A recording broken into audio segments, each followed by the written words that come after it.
atuwuliriza nkulamusiza nyenki ya leero era nenkwaniriza programu eno.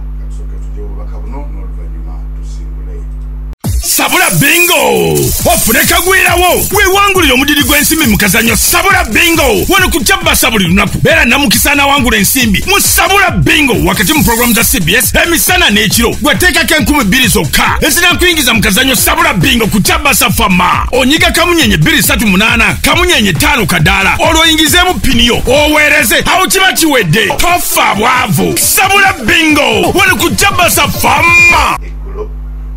Donald Trump yayogeddeko eri Congress ya America omulundi ogwasookedde ddala mu kisanja kino. Bikulu ki ebyabadde mu kwogera kwe? Okwogera kuno kwe bayita okwa joint session of Congress.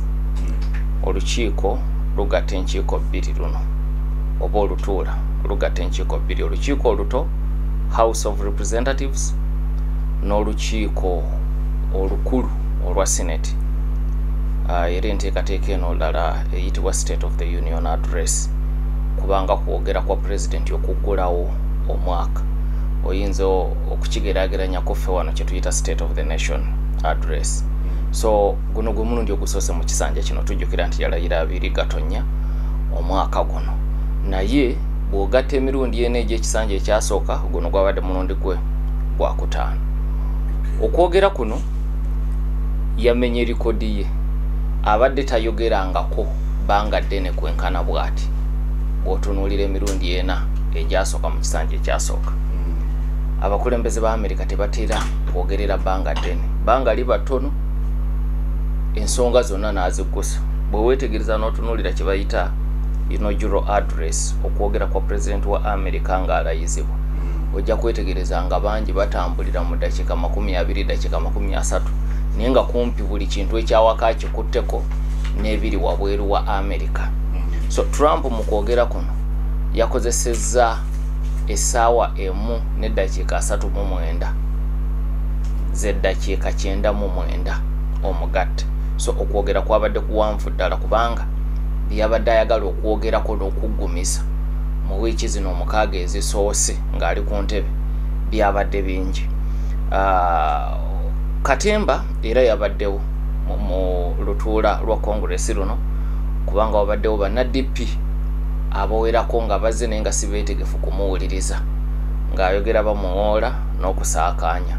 Era omu ku bo Congressman Al Green okuva e Texas nga munna-DP, Speaker Mike Johnson yamulabudde enfunda eziwera nti bw'oteddeko ngenda kulagira ofulumizibwe, n'alemerako okutuusa omubaka ono lwe yafulumiziddwa. Naye Trump n'agenda maaso n'okwogera kwe. Kakati ebimu ku birala ebikulu by'otasobola kubuusa maaso y'enkolagana ya America ne Ukraine mu kwogera kwa Donald John Trump. Jjukira okwogera kuno kwabadde mu kiro ekikeesezza olunaku olw'eggulu mu America lubadde lukyali lwakubiri emisana, naye ng'eno kiro ffe nekikeesa ku lwokusatu.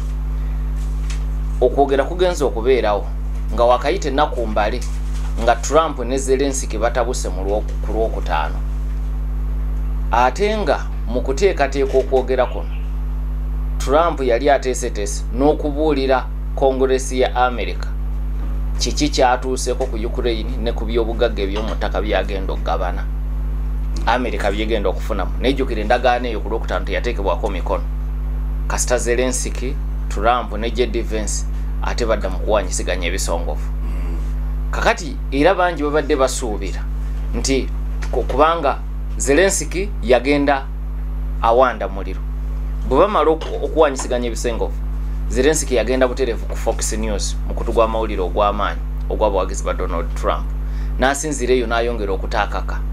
Trump naye n'ataakaka ng'ayita ku kibanja kye, naye ensonda ziraga nti bw'alinnya ennyonyi emujje makago wa President ku lunaku olwennyini ayolekera amaka ge Florida, ku TV yasaba muteereko Zelensky alabe ebigambo byagenda maaso okwogera, ye kennyini n'amwerabira nga tamenyawo kigambo kyonna ku ebyo ebibaddewo era n'ateetonda ku Fox News. Zelensky yagaana okwetonda, yagamba nti ekibaddewo bambuza nti tewejjusa ku ebyo ebibaddewo naga tewali kyenejjusa ekibaddewo buli omu ayatulidde munne buli omu n'ayogera ekimuli ku mutima naga nti ekyo ndowooza kijja kutuyamba okubangawo enkolagana ennungi wakati wa America ne Ukraine n'olwekyo tewali nsonga ya kwetonda kakati ebigambo ne bibeera biwanvu ekibadde kisuubirwa mu kwogera kuno eri joint session of Congress ye Trump okwongera okutaakaka wabula teyatadde kaka kubanga waliwo bingi ebibadde bikyuse ate musaawe entono ezazzeeko Zelensky bwe yavudde mu America yasibidde Bungereza ne batuula ne Keir Starmer n'amusuubiza obuwagizi bwe naye Keir Starmer amangu ddala nga bano bakatunka yagenze ku lukomo lw'essimu bombi n'ayogerako nabo n'ayogera ne Zelensky